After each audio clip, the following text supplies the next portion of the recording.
বিসমিল্লাহির রহমানির রহিম।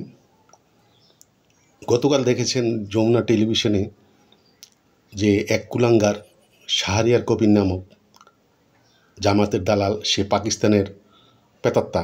আমার মনে হয় ৭১ সালে যে পাকিস্তানিরা এখানে যে বীজ বপন করেছিল, সেই বীজের থেকে জন্ম হয়েছে এই শাহরিয়ার কবির। সে এক টক শোতে সে বঙ্গবন্ধুকে বিশ্বাসঘাতক বলেছে।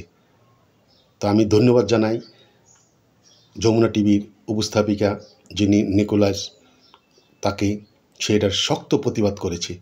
যাক, 2024 সালে শেখ হাসিনা বলেছিল যে 2024 সালে শেখ হাসিনা বলেছিল যে একটি দেশ আমাদের সেন্ট মার্টিন একটা ঘাঁটি করতে চাচ্ছে, তা দিচ্ছে না বলে আমার সমস্যা হচ্ছে।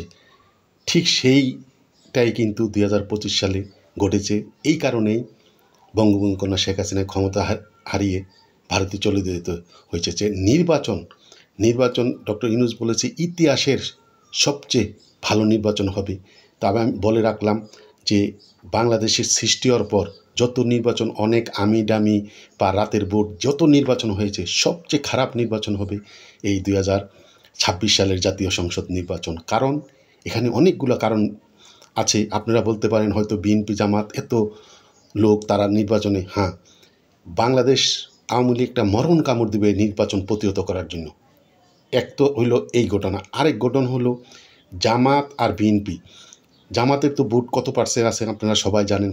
যার নির্বাচনী এলাকায় খুব কম সংখ্যক লোক, 4-5%, 6% লোক যায় ভোট দিতে। কিন্তু বিএনপি সারা বাংলাদেশের 300 সিটের মধ্যে কমপক্ষে 200 সিটের মধ্যে তাদের নিজেদের মনোনয়ন নিয়ে যে গণ্ডগোল হচ্ছে, যে অন্তঃকলহ যুদ্ধ হচ্ছে, এই পর্যন্ত অনেক মারা গিয়েছে এবং অনেক জায়গায় নিজেদের মধ্যে কেউ পেয়েছে মনোনয়ন, কেউ পায় না। এই নিয়ে এমন দ্বন্দ্ব লেগেছে শুধু 1 গ্রুপ 2 গ্রুপ না, 4-5 গ্রুপ। তাই এই দ্বন্দ্ব যদি আগামী সংসদ নির্বাচনে যাকে মনোনয়ন দিয়েছে এর মধ্যে আবার নতুন করে 36টি মনোনয়ন দিয়েছে, অনেকে 237টা প্রথম দিয়েছে, এরপরে এখান থেকে আবার বদলি করে অনেকে উড্ডু করে আবার নতুন কেউ, এইভাবে কমপক্ষে 200 নির্বাচন আসনের মধ্যে তাদের যে দ্বন্দ্ব, এই দ্বন্দ্বটা নির্বাচন পর্যন্ত থাকবে। যখন নির্বাচনে যাকে মনোনয়ন দিয়েছে তার বিরুদ্ধে যে এন্টি পার্টিগুলো তারা যাবে না ভোট দিতে ওই প্রার্থীকে বিজয়ী করানোর। যদি কেউ যাইলে হয়তো জামাতকে ভোট দিবে ওকে ফেল করানোর জন্য, অনেকে যাবেই না।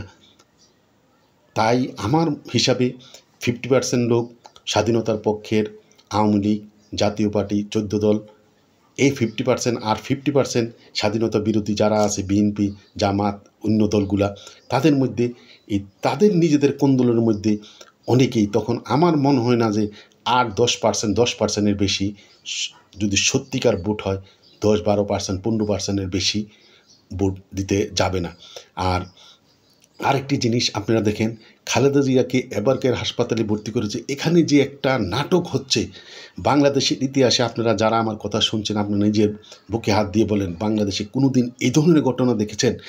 এই এবারকার হাসপাতালে আজকে কতদিন প্রতিদিন কী ধরনের মঞ্চস্থ নাটক হচ্ছে, এত লজ্জাজনক ব্যাপার আর কিছু নাই। আবার দেখেন যে কাতার বিমান, এই অ্যাম্বুলেন্স বিমান আসছে, ওখানে নিয়ে যাবে।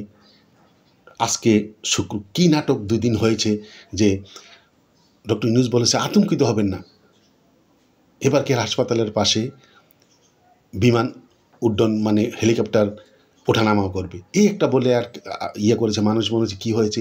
পরে 1 দিন পরে আবার জানতে পারলো যে এখানে এই খালেদা জিয়াকে নিয়ে যাওয়ার জন্য এয়ার অ্যাম্বুলেন্স আসবে ঢাকা এয়ারপোর্টে, এখান থেকে মনে হয় হেলিকপ্টারে তাকে নিয়ে যাবে। এই মহড়া টহরা হলো। এখন শুক্রবারে সকালে হয়তো আমরা মনে করি ঘুমিতে উঠে হয়তো আমরা নাও দেখতে পারি যে উনি চলে গেছে, কিন্তু এখন আবার আজকে বলা হচ্ছে বিভ্রান্তি যে ওনাকে রবিবারে পাঠানো হবে। আসলে কিন্তু উনি যে অবস্থায় আছে বেঁচে আছে, কিন্তু ওনার হয়তো, আমি আমার নিজের অভিজ্ঞতা থেকে বলছি, ওনার যে মাস্ক লাগানো আছে, যেই অক্সিজেন লাগানো আছে, এটা ডাক্তাররা জানে টাইম শেষ, হয়তো টাইম দিয়ে দিয়েছে, ওই অক্সিজেনটা খুললেই উনি মৃত্যুবরণ করবে। এর থেকে আর কিছু নাই। রবিবার বলা মানে উনি আর যদি একটু স্টাবলিং করেন তাহলে হয়তো তাকে নিয়ে যাবে, কিন্তু তিনি আর এখন আর আমার হিসাবে আর কি আমি এটাকে অন্যভাবে আপনারা কেউ নিয়েন না, উনি কিন্তু নাই।